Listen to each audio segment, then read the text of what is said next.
বন্ধ করে নেই তো? আধারে মরি গো কাঁদিয়া, আমি দেখি নাই কিছু, বুঝি নাই কিছু। কে বলছে? রজনীকান্ত।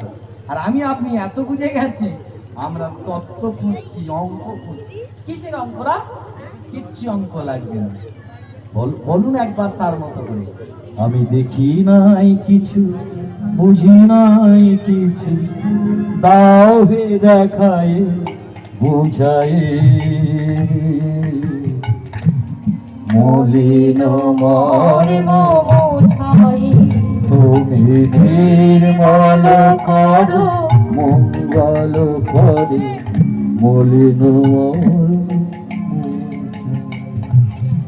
নিতাই গৌর হরি বল, হরি বল, হরি বল। উলুধ্বনি কই? আওয়াজ কই? শব্দ কই? বাহ! জয় নিতাই, জয় গৌর, জয় রাধে। এই ব্যাকুলতার সঙ্গে যদি আমরা ডাকতে পারি ভগবান, তাহলে তার অবশ্যই তার কাছে আসবে। রাধে রাধে, রাধে রাধে, জয় নিতাই।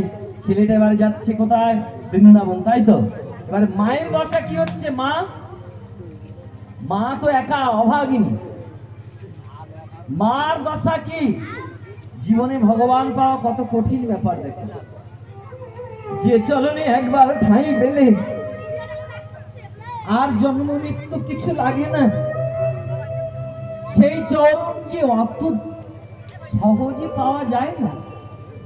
আসতে মাইরা স্বামী তো চলে গেল, ছেলেও বেরিয়ে গেল,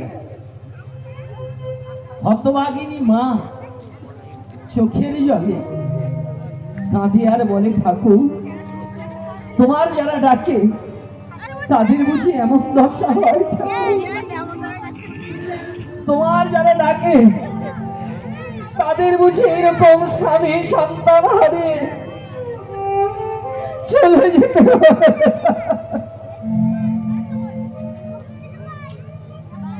ভগবানের কি বিচার দেখো।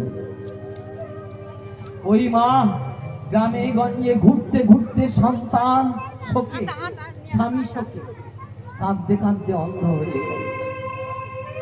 গিয়ে বলছে, ওগো তোমরা কেউ আর কৃষ্ণ ভজন করো না? দেখো না কৃষ্ণ ডেকে আমি কি পেয়েছি।